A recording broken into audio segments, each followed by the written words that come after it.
ব্যাস, লেখা শেষ, খাতা শেষ। এবার গপ্প লেখো। কেন, এসব কি খারাপ নাকি?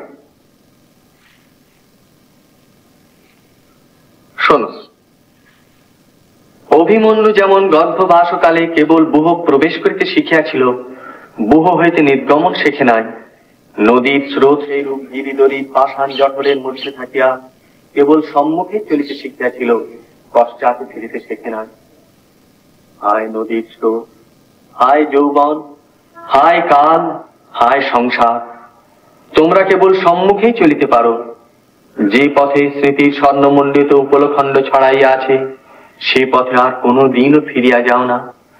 মানুষের মনই কেবল পশ্চাতের দিকে ধায়, সমস্ত জগৎ সংসার সেদিকে ফিরিয়াও তাকায় না। কেমন হয়েছে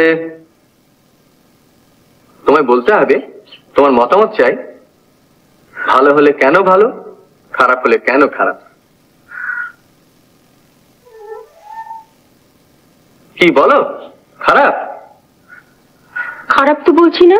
তবে বলছি এসব তো অনেক হলো, নদী, আকাশ, মেঘ, চাঁদ। অনেক মানে? সাহিত্যের আবার অনেক কি? আর লিখলে কি গপ্প লিখতে হবে নাকি?